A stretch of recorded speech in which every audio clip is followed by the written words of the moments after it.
نعبد و ایاک نستعین۔ میرے پاکستانیوں، آج کل جو پریشر اور جو ظلم تحریک انصاف کے اوپر کیا جا رہا ہے، تو اس کی تو خیر پاکستان میں تو کوئی مثال نہیں ہے۔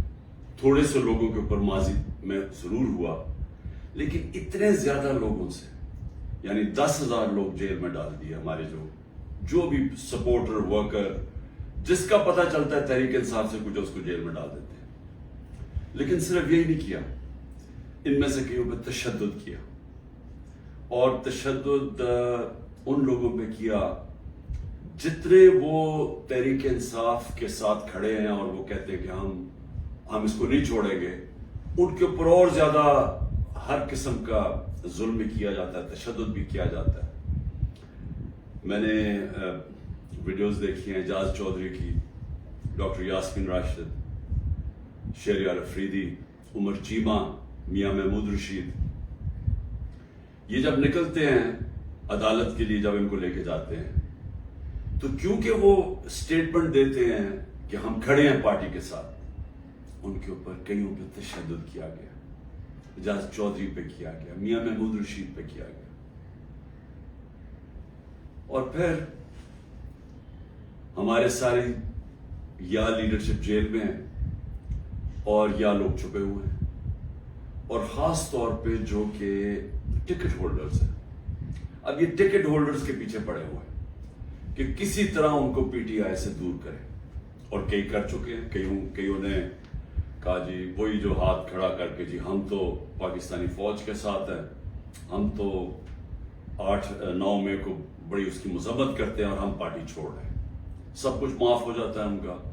ان میں سے ایسے بھی ہیں جو کہ اب لابی کر رہے ہیں کہ لوگوں کو کسی طرح پی ٹی آئی کے ٹکٹ ہولڈرز کو توڑ کے تو کوئی ایک نیا ڈرامہ بن رہا ہے کنگز پارٹی کا، تو اس طرف لے کے جائیں، تو وہ بھی چل رہی ہے گیم۔ لیکن جو لوگ چھپے ہوئے ہیں، جن کو پھر ان کے گھروں پہ اٹیک ہوتا ہے اور گھر توڑے جاتے ہیں، دریش شخص پوری فیملی ہے پولیٹیکل، انہوں نے جو ان کا فارم ہاؤس ہے وہ توڑ دیا، اور ہمارے عمر یوب کے گھر میں گھس گئے، وہ ابھی عاطف خان ہمارے اس کا اسلام آباد میں گھر ہے، وہاں گھس گئے، ادھر ڈھونڈ رہے ہیں، وہ سارے جو چھپے ہوئے ہیں، نوکروں کو لے جاتے ہیں اٹھا کے، اور پھر رشتہ داروں کے پاس پہنچ جاتے ہیں، خواتین کا دھمکی دیتے ہیں کہ ہم آپ کی عورتوں کو اٹھا لیں گے۔ یعنی اس لیول پہ پہنچ چکے ہیں کہ کبھی بھی کوئی تصور نہیں کر سکتا تھا کہ پاکستان کی سیاست میں ہم اتنا گر جائیں گے کہ یہ کہا جائے گا کہ اچھا ہم تمہاری عورتوں کو، تمہاری بچیوں کو، ہم ان کو نہیں چھوڑیں گے۔ یہ اس ایک لیول تک پہنچ چکے ہیں۔ عورتوں کو پکڑ کے انہوں نے جیلوں میں ڈالا۔ رانا ثناءاللہ کی پریس کانفرنس آئی کہ جی کہ ہم خود ہی کچھ ڈرامہ کرنے لگے ہیں ریپ کا۔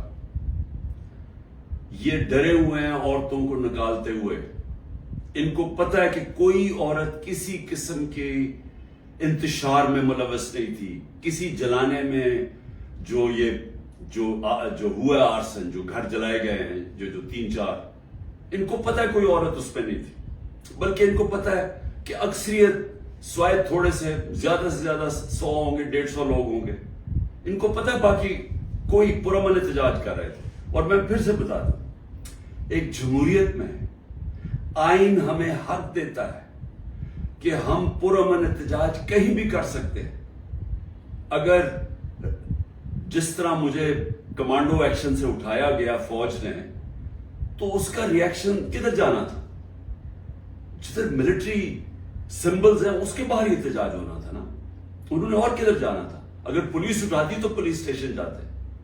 تو یہ کہنا کہ جی جیو فینسنگ تھے، ہمیں پتا چلا آپ اس وقت وہاں تھے، اور ادھر سے اٹھا کے ان کو جیلوں میں ڈالا جا رہا ہے، یعنی ایسا عورتوں کو، یعنی ایسا میں چھوڑے مسلمان معاشرے میں کبھی کسی اور وہ معاشرے جدھر عورتوں کی اتنی عزت نہیں ہوتی، وہاں میں نے یہ کبھی نہیں دیکھا۔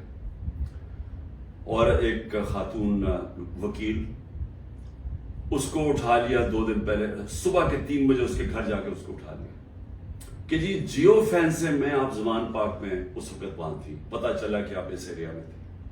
یہ کون سا کوئی جرم ہے؟ دیکھیں ابھی بھی مجھے پتا ہے کہ میری سپیریئر جوڈیشری بہت پریشر میں ہے. مجھے پتا ہے کہ ججز کو بھی فون کالز آ رہی ہیں، نامعلوم فون کال کہ ہم یہ کر دیں گے، تمہاری یہ فائل ہے، ہم تمہیں یہ کر دیں گے، تمہاری بچوں کے پہ پہنچ جاتے ہیں. یہ مجھے پتا ہے کہ اس وقت جوڈیشری کے اوپر وہ پریشر ہے جو کبھی پہلے نہیں تھا. اور مجھے یہ بھی پتا ہے کہ سارے ملک کے اداروں کو صرف استعمال کیا جا رہا ہے ایک کام سے، کہ کسی طرح تحریک انصاف کو ختم کیا جائے. ایف آئی اے کا سارے کام ختم ہے. وہ بھول گئے ہیں کہ شہباز شریف نے 16 ارب روپے کا ایف آئی اے نے اتنا بڑا اوپن اینڈ شٹ اس کا کرپشن کیس پکڑا تھا، مقصود چپراسی والا. ایف آئی اے کو پتا ہے کہ 4 وہ گواہ بھی مر چکے ہیں، سب کو ہارٹ اٹیک ہو گیا. ان کو پتا ہے کہ ان کا ایک بڑا زبردست آفیسر ڈاکٹر رضوان وہ بھی ہارٹ اٹیک سے مر چکے. لیکن ایف آئی اے کو کوئی اور کام نہیں. تحریک انصاف کے اوپر کیسے کیسز ڈھونڈنے ہیں اور کیسے ان کے لوگوں کے اوپر انتقامی کارروائی کرنی ہے. نیب کا کام اب یہ ہو گیا ہے، جب سے وہ ان کے پچھلے نیب کے چیئرمین جنہوں نے کہا کہ میں یہ غلط کام کرنے کے لیے نہیں تیار ہوں، ریزائن کیا، اور سنا نیب نے اس کو سٹینڈنگ اوویشن دی جب وہ جا رہا تھا. اس کی جگہ جس آدمی کو لے کے آئے ہیں، اس کا بھی کام ہے کہ نیب کو استعمال کرو، کسی طرح تحریک انصاف کو ختم کرو، ان کے اوپر کیسز کرو. پولیس، یہ پہلی دفعہ ہوا ہے کہ میں نے اپنے جو ہمیں خبریں آئی ہیں جیلوں سے بھی، ہمارے جو لوگ جن کا واسطہ پڑا پولیس، یہ پہلی دفعہ میں نے سنا ہے کہ انہوں نے یہ کہا کہ اکثریت پولیس بالکل خوش نہیں ہے جو ان سے کروایا جا رہا ہے.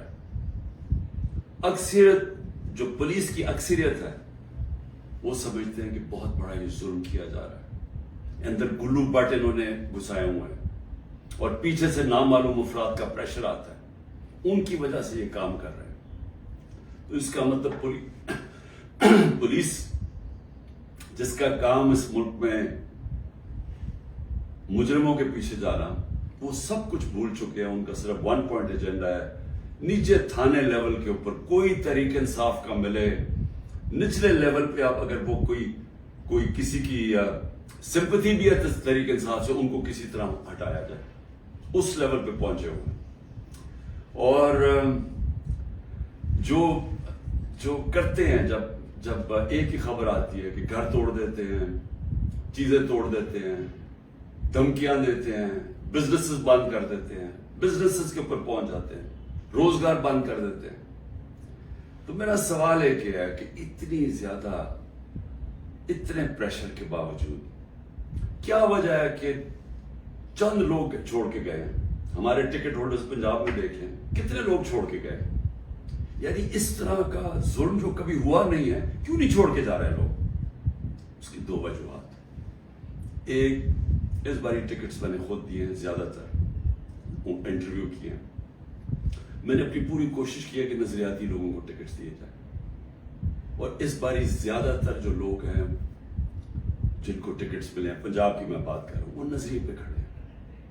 لیکن دوسرا ایک اور بھی فیکٹر ہے. میں نے ایک کا مجھے میسج آئی کہ میرے اوپر بہت پریشر ہے، انہوں نے میری بزنس بند کر دی ہیں، انہوں نے اب فیملی کے اوپر آ گئے ہیں، پتہ ہے جی آپ کی بیٹی کی یہ ادھر شادی ہوئی ہے، اس کے اوپر اس کو بھی تنگ کرنے پہ آ گئے. تو جی میرے پہ بہت پریشر ہے. تو میں نے کہا پھر چھوڑ دو. میں نے کہا یعنی تمہاری اگر برداشت سے باہر ہے تو چھوڑ دو. وہ کہتا ہے جی اگر میں نے چھوڑا، مجھے سارا جو میرا علاقہ ہے، انہوں نے کہا اگر تم نے پی ٹی آئی کو چھوڑا تمہیں ووٹ ہی نہیں دیں گے. سو یہ ذرا سمجھنے والی بات ہے کہ لوگوں کو یہ احساس ہو گیا ہے کہ اس وقت جس نے چھوڑا اس کی پالیٹکس ختم، اور جو چھوڑ کے گئے ہیں ان میں سے کئی لوگوں کو تو ہم نے ٹکٹ سے نہیں دیے تھے، تو ان کو تو ویسے ہی یعنی چھوڑنا ہو تو ڈرامے کیے ہیں، اور کئی جو چھوڑے ہیں ان کو ہم نے ٹکٹ سے نہیں دینے تھے. لیکن جو اس کو ٹکٹس مل چکے ہیں، سوال یہ ہے کہ یہ کیوں نہیں چھوڑ رہا ہے. میں آپ کو یقین دلاتا ہوں کہ کبھی پھر سے میں ریپیٹ کرتا ہوں، اس ملک کی تاریخ کا کبھی ایسا پریشر نہیں پڑا. ہو کیا رہا ہے؟ تحریک انصاف کو توڑنے کے لیے پاکستان کے ادارے ختم، ہمارے سارے اداروں کو سسٹمیٹکلی تباہ کیا جا رہا ہے. ہماری جوڈیشری کے اوپر اتنا پریشر ڈال دیا ہے, اور یہ سارا دھمکیاں دے کے, ڈرا کے, دھمکا کے, جب ہمارے پاس فائلیں آپ کی, ان کو ڈرا دیا ہے. ادارے جس کا میں نے کہا پولیس, وہ ویسے اس کا ون پوائنٹ ایجنڈا پکڑ کے تحریک انصاف کے لوگوں کو جو بھی ہو جدھر بھی ملے پکڑ کے اندر ڈال دو. اور اس کے علاوہ جو جن اداروں نے اس ملک میں کرائم روکنی ہے ان کا کام لگا دیا, جس طرح ایف آئی اے, نیب ہے, ان کا کام لگا دیا کہ صرف پارٹی کو ختم کرو. تو میں اب سمجھنا چاہتا ہوں کہ جا کدھر رہے ہیں آپ. یعنی چلیں, میں نے جس طرح کہا کہ میں بات چیت کرنے کے لیے تیار ہوں, مجھے سمجھائیں تو صحیح کہ آپ کہہ رہے ہیں کہ عمران خان کو ہم نے کاٹا ڈال دیا ہے, تو اس کے بعد جانا کدھر ہے ہم نے. یعنی کوئی روڈ میپ تو ہوگا نا. تو میں روڈ میپ ابھی تک جو سمجھ رہا ہوں وہ یہ ہے کہ ایک کنگز پارٹی تیار کر رہے ہیں کہ یہ جو تحریک انصاف کے جو بھی لوگ نکلیں گے ان کو اس پارٹی میں ڈال دیں گے, اور پھر یہ سیٹیں بڑھ جائیں گی نون لیگ, پیپلز پارٹی, کیونکہ نون لیگ کا تو ان کو پتا کہ گھوڑا بیٹھنے والا ہے, وہ جلسے کرتے ہیں, وہ لوگ ہی نہیں آتے. پبلک کی ان کو سمجھ آ گئی ہے کہ پبلک نون لیگ, کیونکہ نون لیگ جڑی ہوئی ہے یہ سارے ظلم کے ساتھ, وہ ان کو نقصان, ایک تو اس کا نقصان ہو رہا ہے, دوسرا معاشی طور پہ بیٹھ کے ملک جو روپیہ ہے, جو جس طرح ہر روز روپیہ گر رہا ہے, تو ملک تباہی کی طرف جا رہا ہے. جو مہنگائی بڑھتی جا رہی ہے, تو مہنگائی تو ہر اب انسان کو گھر میں افیکٹ کر رہی ہے, مڈل کلاس کو, ہر تنخواہ دار کو افیکٹ کر رہی ہے مہنگائی. تو ان کو تو پتہ ہے کہ انہوں نے نہ نون لیگ نے کوئی سارے ملک میں گورنمنٹ بنانی ہے, تو نہ بنانی ہے پیپلز پارٹی نے, چھوٹی پارٹیز رہ گئی. تو انہوں نے ایک کنگز پارٹی کا مل ملا کے کوئی ایک یہ لوگوں کا اکٹھا کر کے کولیشن سی بنانی ہے. میرا سوال یہ ہے کہ کیا اس طرح کی کولیشن پاکستان کو اس مشکل وقت سے نکال سکتی ہے؟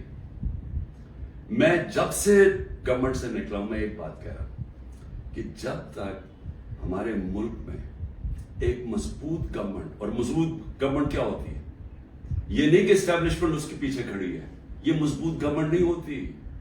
مضبوط گورنمنٹ وہ ہوتی ہے جس کے پیچھے عوام کھڑی ہوتی ہے, جو عوام جس کے اوپر اعتماد کرتی ہے. یہ لوگوں کو اکٹھا کر کے اور اسٹیبلشمنٹ پیچھے کھڑی ہو جائے, اور کسی کا خیال ہے کہ جو آج پاکستان کو مسئلے مسائل آ گئے ہم اس میں سے نکل جائیں گے, کوئی اس خوش فہمی میں نہ رہے. کیونکہ یہ صرف ایک پبلک مینڈیٹ سے جو گورنمنٹ آئے گی وہ بڑے فیصلے کرے گی, وہ اس ملک میں اصلاحات کرے گی, وہ اس ملک میں قانون کی حکمرانی قائم کرے گی. اس کے بغیر پاکستان سروائیو ہی نہیں کرتا. یہ میرے سے سن لیں, یہ ملک بچے گا ہی نہیں اگر ہم نے اس ملک میں رول آف لا, قانون کی حکمرانی نہ قائم کی. یہ جو جنگل کا قانون ہے یہ ملک کو تباہ کر رہا ہے. کوئی اس وقت لوگوں کی امید ختم ہو گئی ہے پاکستان سے, لوگ چھوڑ کے جا رہے ہیں. جو پروفیشنلز ہیں, جو سب سے بڑا اثاثہ ہے ملک کا, جو آپ کے پڑھے لکھے لوگ ہیں, جو کہ اسپیشلسٹ ہیں, جس طرح میں نے آپ کو کہا 10% شوکت خانم کے کنسلٹنٹ چھوڑ کے جا رہے ہیں. 10% مشکل سے ملتا ہے کینسر کے اسپیشلسٹ. ان کو پتا وہ دنیا میں کہیں بھی چلے جائیں ان کے 2 یا 3 گنا زیادہ سیلری مل جائے گی ان کو باہر, کیونکہ ڈیمانڈ ہے دنیا میں. تو اس طرح ہر پروفیشنل جس کی دنیا میں ڈیمانڈ ہے وہ سوچ رہا ہے چھوڑ کے جانے کا, کیونکہ اس کو امید ہی نہیں نظر آ رہی. لوگ مشکل وقت برداشت کر لیتے ہیں اگر آگے ان کو امید ہو.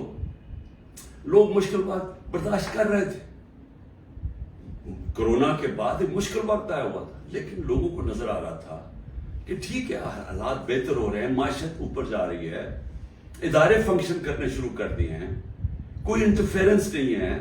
عمران خان نے کبھی کسی جوڈیشری کے اندر انٹرفیئر نہیں کیا.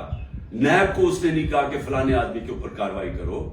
کسی ایف آئی اے کو, میرا جو میں نے ثناء اللہ ہے وہ آئی جی, میرے خیال میں ابھی پتہ نہیں کدھر پوسٹڈ ہیں, آئی جی تھے. ایک دفعہ کہو کہ میں نے کبھی کسی کے خلاف انتقامی کاروائی کا کہا ہے. ہمارے سارے 95% کیسز پرانے تھے. یہ بولتے ہیں نون لیگ والے کہ جی ہم نے بھی بڑا سفر کیا, اب آپ کریں. آپ کے 95% آپ کے اپنے دور میں بنائے گئے تھے کیسز. اسحاق ڈار آپ کے دور میں بھاگا تھا, نواز شریف کے بیٹے آپ کے دور میں بھاگے تھے. نواز شریف کی کنوکشن پیناما میں آپ کے دور میں ہوئی تھی, مریم کی اور نواز شریف کی. تو یہ ہمیں نہ کہیں, یہ سارے کیسز پرانے آ رہے تھے. آپ میرے سے NRO مانگ رہے تھے, آپ میرے سے یہ کہہ رہے تھے کہ ہم نے چوری کیا, ہم کوئی خاص مخلوق ہے الگ, ہمیں معاف کر دیں. ہم نے صرف ہمارے دور میں شہباز شریف کے کیس بنا تھا, مقصود چپڑاسی والا 16 ارب اور 8 ارب جو اس نے منی لانڈرنگ کی تھی کہ باہر سے پاپڑ والا اور ان کے نام پہ اور چینی والا کے نام پہ انہوں نے فراڈنٹ پیسے بلوائے تھے. اس کے علاوہ ہمارے کوئی کیس نہیں تھے, ہم آن گوئنگ کیسز تھے. اور ہم نے کبھی کسی سے ظلم نہیں کیا, ہم نے کبھی عورتوں کو نہیں اٹھایا, ہم نے کبھی گھروں کے اندر نہیں گھس کے دروازے توڑ کے اور ساری گھر تباہ کیا. ہم نے کبھی لوگوں کو, کارکنوں کو اس طرح کے جیلوں میں نہیں ڈالا, کسی پر تشدد نہیں کیا. پوچھیں کسی سے, ایک آدمی بتایا کہ ہم نے تشدد کیا. مریم نے جا کے اٹیک کر دیا نیب آفس کو, پتھر مارے انہوں نے. بتائیں کتنے لوگوں کو اپنے اینٹی ٹیررزم کورٹ پہ پکڑا. یہ کیا مریم کے اوپر کوئی کیس ہوئے؟ تو یہ ہمیں نہ کہو کہ جناب آپ کے اوپر یہ گزری. یہ کبھی کسی پارٹی کی تاریخ میں پاکستان میں نہیں گزری. یہ پارٹی کو کبھی ختم کرنے کی کوشش ہے, جو پوری طرح سارے اسٹیٹ کے ادارے لگے ہوئے ہیں اس پارٹی کو ختم کرنے کے لیے. لیکن پارٹی ایسے ختم نہیں ہوتی, کیونکہ پارٹی لوگوں کے دلوں میں چلی جاتی ہے, اس کا آپ کچھ کر ہی نہیں سکتے. جو مرضی آپ کریں گے, لوگوں کے جب فیصلہ کر لیتی ہے عوام, تو یہ جو ٹکٹ ہولڈرز ہیں ہمارے سارے, ان سے پوچھیں, جب ان سے انٹرویو کریں, جب آپ ان کو تنگ کر رہے ہیں تو پوچھیں تو صحیح کہ اتنا آپ کے اوپر پریشر ہے, کیوں نہیں چھوڑ رہے. ان میں سے کہیں گے کہ ہم نظریاتی طور پہ اس کے ساتھ ہیں, ہم کسی اور پارٹی پہ نہیں جائیں گے. ساتھ یہ بھی آپ کو کہیں گے کہ ہمیں کوئی ہمارے حلقے میں ووٹ نہیں ڈالے گا, ہماری سیاست ختم ہو جائے گی. ابھی جو پہلے ہوا تھا 16 جولائی کو جو بائی الیکشنز ہوئے تھے, وہ لوٹے سب اڑ گئے تھے, لوگوں نے ان کے خلاف ووٹ دی تھی. اور اب اس سے بھی زیادہ برے حالات ہیں, کیونکہ لوگوں کو غصہ ہے جو ہو رہا ہے.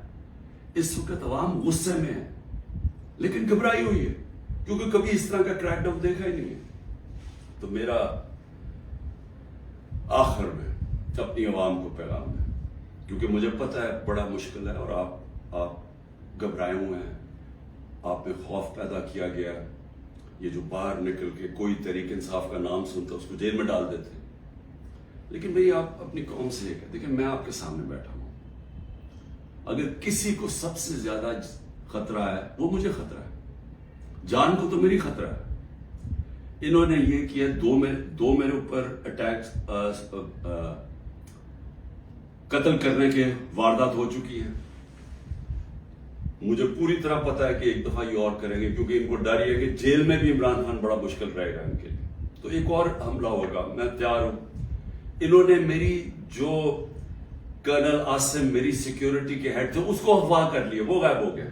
جس نے میری سیکیورٹی کا دھیان رکھ رہے تھے وہ 3-4 دن سے وہ غائب ہے, اس کو بھی اٹھا لیا.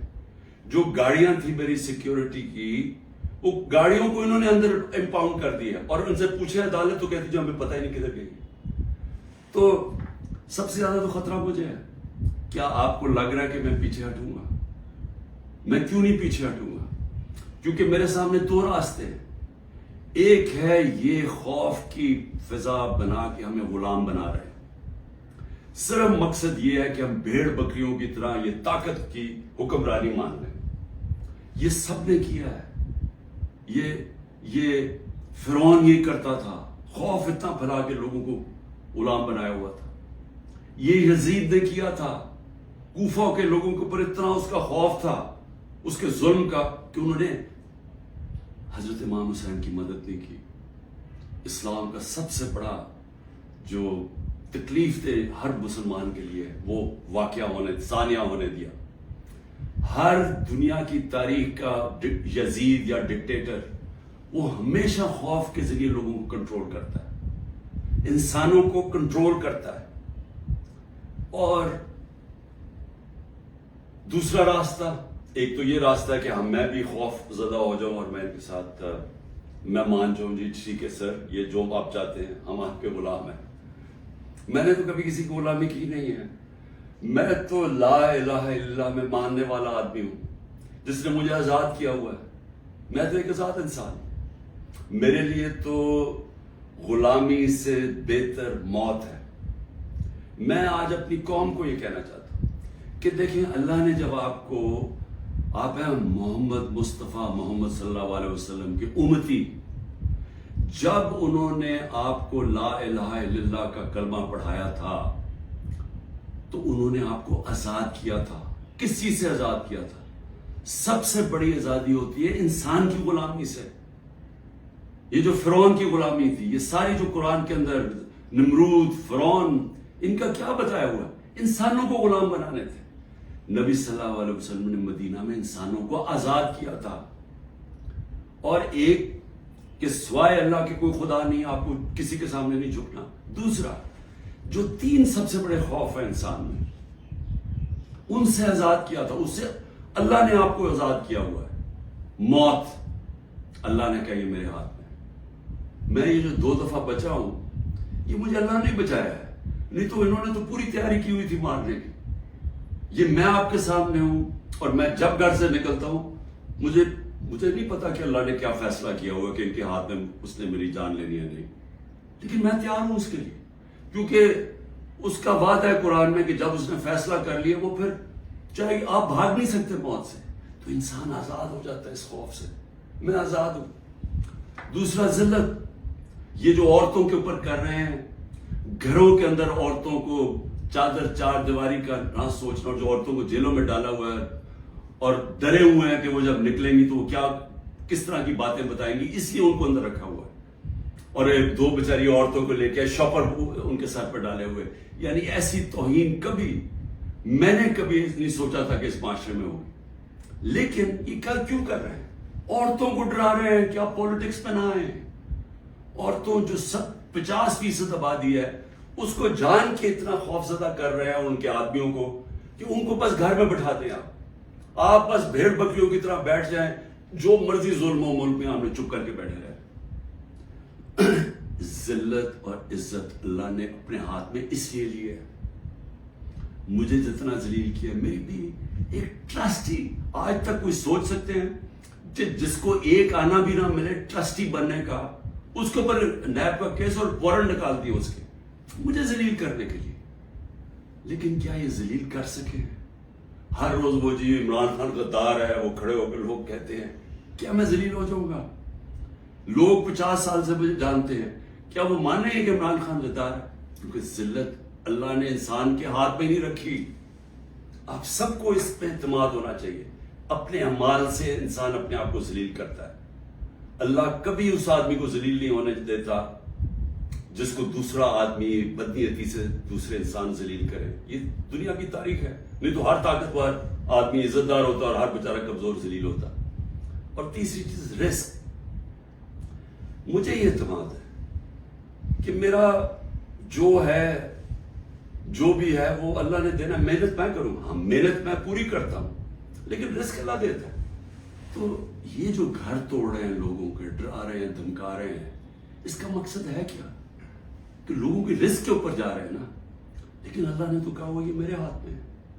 تو یہ جب آپ کو ان 3 چیزوں کے اوپر ایمان ہو جائے گا کہ قرآن میں واضح لکھا ہوا ہے، یہ آپ کو آزاد کر دیں گے خوف سے. یہ جو خوف کے ذریعے غلام بنایا جاتا ہے، اللہ نے یہ 3 چیز اپنے ہاتھ میں اس لیے رکھی ہیں کہ انسان کی غلامی نہ کرے. کیونکہ آزادی کو سب سے زیادہ اہمیت ہے. اپنی آزادی کے لیے جو مرتا ہے اس کو شہید کا رتبہ دیا ہوا ہے. جہاد ہے وہ. اور شہید پیغمبروں کے بعد رتبہ آتا ہے شہید کا، جو اپنی آزادی کے لیے کھڑا ہوتا ہے. یہ ہم اپنی آزادی کے لیے کھڑے ہیں. یہ ہے ایک طرف ہے ان کی انسانوں کی غلامی، یہ جو ظلم کے ذریعے کر رہے ہیں، اور دوسری طرف ہے انسانوں کی آزادی اور ایک عروج اور پرواز اوپر. اور وہ پاکستان جو بننا چاہیے تھا، جو چھوٹے سے قبضہ گروپ نے ہمارا ملک نہیں بننے دیا. اس لیے میں آپ سب کو کہنا چاہتا ہوں، مشکل وقت ہے، آزادی کے لیے قربانیاں دینی پڑتی ہیں. ہم سب، میں تیار ہوں قربانی کے لیے. میں اپنی سب سے بڑی تو جان کی قربانی ہے نا، میں اس کے لیے تیار ہوں. لیکن میں کبھی کسی صورت ان کی غلامی قبول نہیں کروں گا. اور میں چاہتا ہوں میری قوم آپ بھی تیار ہو جائیں. 20-15 ہزار لوگوں کو جیل میں ڈالا ہے نا. ہم 23 کروڑ لوگ ہیں. کیا 15 ہزار کو سامنے رکھتے ہوئے 23 کروڑ لوگوں کو غلام بنا دینا انہوں نے؟ تو آپ نے کسی صورت یاد رکھیں یہ اب 2 رائے ہیں. ہم نے اگر اپنے اس وقت اس خوف کے سامنے جھک گئے جو یہ کوشش کر رہے ہیں, یاد رکھیں آپ کی آنے والی نسلیں آپ کو معاف نہیں کریں گی, کیونکہ اس ملک کا پھر کوئی مستقبل نہیں ہوگا. جس طرح آج لوگ چھوڑ کے جا رہے ہیں ملک, نا امید ہو کے پروفیشنل جا رہے ہیں, اس طرح جو یہاں رہ جائیں گے وہ ہمیشہ یاد رکھیں کہ ہمارے جو بڑے تھے, اور میرے بھی, ہم جب بڑے ہو رہے تھے وہ بھی کبھی کھڑے نہیں ہوئے اس غلامی کے خلاف, کیونکہ وہ انگریز کی غلامی کے عادی ہوئے تھے. تو انگریز آزادی تو ملی نہیں صحیح طور پہ, ہر وقت طاقت کی غلامی کی ہے یہاں اس ملک میں. یہ ہے وہ وقت ہم اپنی حقیقی آزادی کے لیے جدوجہد کریں. کبھی آپ نے اس سے پیچھے نہیں ہٹنا.